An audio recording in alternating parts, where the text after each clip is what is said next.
Assalamualaikum warahmatullahi wabarakatuh. Kita ketemu kembali di Al-Amin Channel berbicara tentang wirausaha. Video kali ini merupakan kelanjutan dari video sebelumnya. Kemarin kita sudah membahas tentang pentingnya kita melatih teknik berkomunikasi, bagaimana kita bisa segera menyamakan gelombang, bisa segera menyamakan frekuensi dengan orang yang baru kita kenal. Nah, di video kali ini bagaimana supaya kita bisa menjaga konsistensi gelombang itu, frekuensinya bisa tetap sama sampai akhir pembicaraan. Nah, ada beberapa hal yang mesti kita ketahui. Sebagian insya Allah akan dibahas di video ini dan nanti akan dilanjutkan di video-video berikutnya. Kemarin kita sudah membahas pertama kali ketika kita bertemu dengan orang, kita harus tampil percaya diri. Tampil percaya diri dengan tidak memandang rendah orang lain, dan sebaliknya juga tidak boleh merasa minder dengan siapapun kita bertemu, tidak memandang strata sosial, sehingga bahasa tubuh kita itu tidak kelihatan sombong dan juga tidak kelihatan merunduk. Itu yang pertama. Yang kedua, ketika menyapalah dengan sepenuh hati, menyapa dengan antusias, tersenyum dengan menampakkan semua gigi, tatapan mata bersahabat, genggaman tangan yang erat. Itu insya Allah akan mendatangkan dampak psikologi yang bagus, akan memunculkan keakraban dengan orang yang baru kita kenal. Itu yang kedua. Nah, yang ketiga, ketika mulai berbicara, carilah topik pembicaraan yang betul-betul diminati oleh lawan bicara kita, yang membuat lawan bicara kita itu lebih banyak berbicara dan bersemangat.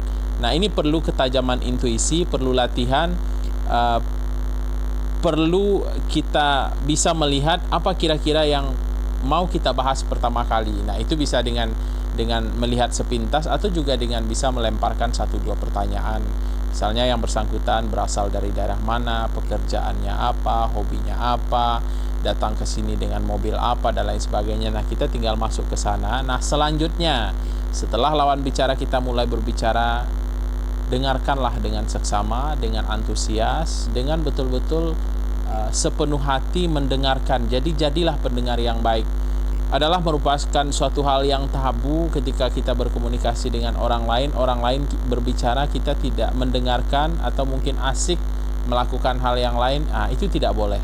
Jadi betul-betul kita harus memperhatikan ritmenya, kita ikuti pada saat lawan bicara kita berbicara tentang sesuatu yang hebat, pencapaian dan prestasi yang dia dapatkan. Kita harus berikan penghargaan, kita harus sampaikan penghargaan yang tulus, dan ingat, penghargaan yang betul-betul tulus, tidak boleh palsu, karena kalau kita memberikan pujian yang palsu kepada orang, itu sama berisikonya dengan kita memberikan uang palsu. Jadi tidak boleh. Nah, sebaliknya juga ketika lawan bicara kita berbicara tentang sesuatu yang sedih, kita juga harus memperlihatkan empati yang sungguh-sungguh, yang betul-betul berasal dari dalam.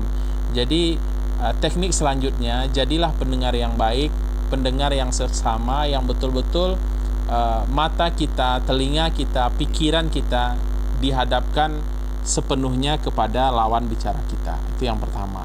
Nah, yang selanjutnya, bahasa tubuh kita. Tubuh ini seolah-olah bisa menjadi seperti cermin. Tapi ini perlu latihan agar semuanya tampak alamiah. Jadi ketika lawan bicara kita berdiri dengan tegap, kita juga mengikutinya. Lawan bicara kita duduk dengan sedikit miring dan terkesan santai, kita pun seperti itu. Ketika dia berbicara dengan intonasi yang tinggi, kita juga mengimbangi. Ketika dia berbicara dengan ritme yang rendah, kita juga mengikuti. Jadi betul-betul kita yang beradaptasi, tidak memaksakan lawan bicara itu menyesuaikan diri dengan kita. Nah, ini mungkin kita sering melihat dari sekian banyak orang yang kita temui, ada orang yang betul-betul itu mendominasi semua pembicaraan dan selalu tentang dirinya, tentang kehebatannya, tentang prestasinya, sehingga tidak memberikan ruang kepada orang lain untuk mengomentari.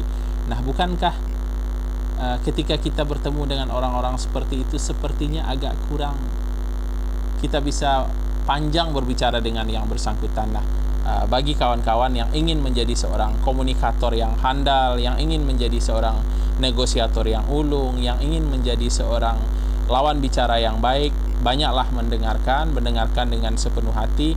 Kalaupun misalnya menyela, kalau penting untuk masuk, carilah momen-momen yang tepat di mana kita bisa masuk. Nah, itu yang kedua. Selanjutnya, hindari perdebatan. Jadi seorang komunikator yang hebat itu bukan seorang pendebat. Kalaupun seandainya ada perbedaan pendapat, bijaklah dalam menyampaikan, sehingga di dalam teorinya perdebatan itu tidak menghasilkan apa-apa, itu hanya akan menimbulkan luka. Semaksimal mungkin untuk menghindari perdebatan. Jadi yang pertama, kita harus mendengarkan dengan baik, dengan antusias, bahasa tubuh kita bersahabat, tidak mendominasi pembicaraan, membiarkan lawan bicara kita untuk kita explore apa yang diminati, kita tinggal mengikuti, kita yang beradaptasi, kita hindari perdebatan. Nah, itu diantara hal-hal teknis yang perlu kita miliki agar kita bisa menjadi lawan bicara yang baik. Nah, insya Allah nanti akan kita lanjutkan lagi di teknik-teknik berikutnya. Ikuti terus Al Amin Channel berbicara tentang wirausaha. Terima kasih. Assalamualaikum warahmatullahi wabarakatuh.